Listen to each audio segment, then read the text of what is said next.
Hello,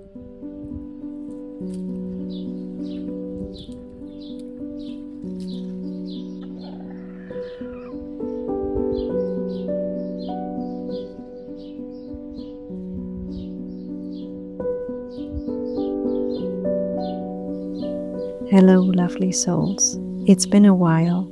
Over the last few months, I've had to deal with some very unexpected personal turbulences. But things are slowly calming down, and we're finally truly arriving at our new home.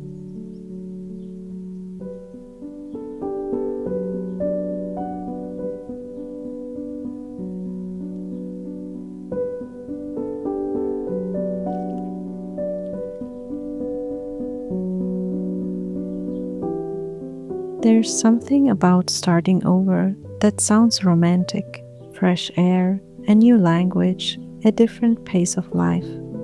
When we moved to Spain, I imagined just that: slow mornings, fresh bread, the kids running barefoot through fields of wildflowers, and most of that came true. But what I didn't expect was that while I was chasing a new life, my shadows came with me. The ones I thought I'd left behind in old routines, old roles, old places. Over the past 8 months, I've had to face things I thought I'd already outgrown.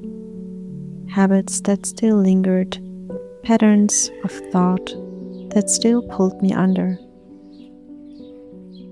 That feeling of not being enough, still there. That urge to abandon myself just to feel valued by others, still there. And when I realized I was still moving in the same old patterns in a completely different country, something inside me collapsed.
There was this deep, dark despair because I truly believed I had changed. I had done the inner work. I had moved forward. And I had, in so many ways, over the course of many years and through deep healing. And yet, here I was again, overthinking, doubting my own decisions, my own intuition, unable to let go of the past, unable to be in the present.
Change can be very difficult, even when it's your own choice. Moving countries and leaving behind everything familiar and safe is hard. It's a big leap into an unknown future full of uncertainties. It challenges you to trust life, to have faith, which has always been very difficult for me, having a rather anxious mind.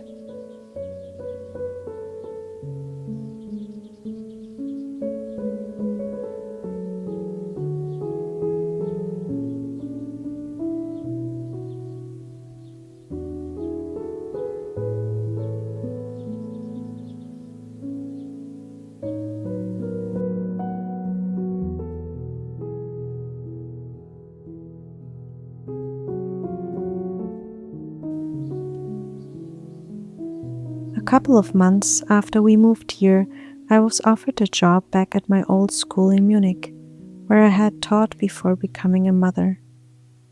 For a moment, it felt like the obvious choice: security, familiar faces, a version of life I knew how to navigate. And I almost said yes. But deep down I knew that job didn't belong to the person I'm becoming. It belonged to the person I used to be. Saying no wasn't easy.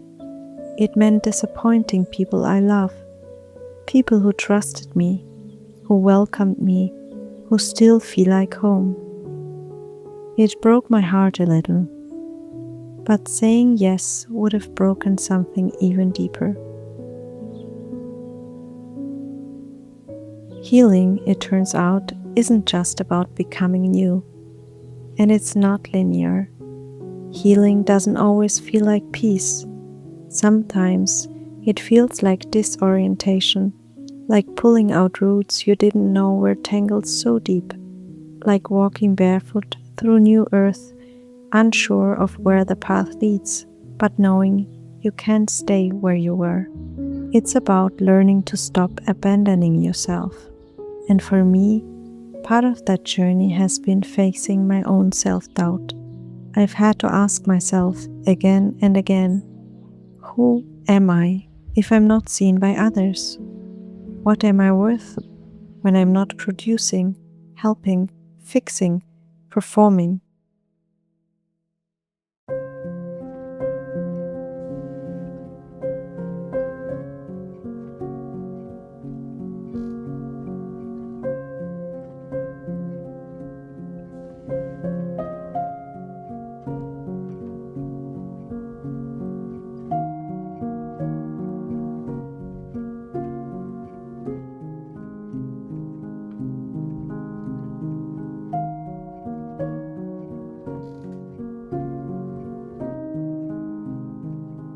There were moments when the answer felt like nothing, moments when I sat in that emptiness and truly didn't know who I was without the roles I had played all my life.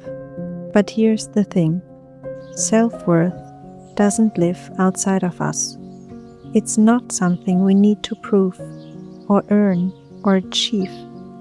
It's something we reclaim, moment by moment.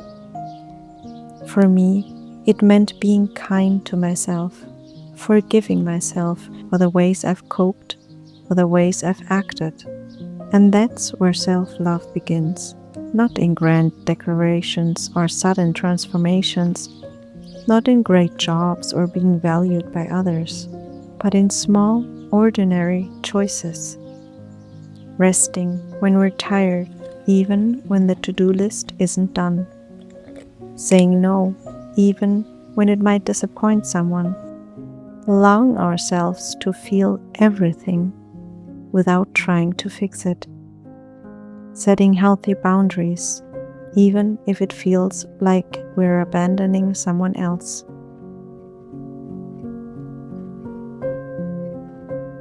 I still have a long way to go. This really isn't a video about having it all figured out. It's about being in the middle of it. It's about learning to stay, to breathe, to choose myself, quietly, consistently, even when it hurts. In the end, this is a journey of self-love, of forgiveness, of facing the hardest parts of yourself and choosing to treat them with softness instead of harshness, with kindness instead of shame. It's a journey of unbecoming everything you're not, so you can finally become who you truly are. And if it feels like you're losing yourself, maybe it's just the version of you that was never really you at all. I hope you're having a beautiful summer wherever you are in the world, and I hope to see you soon. Goodbye.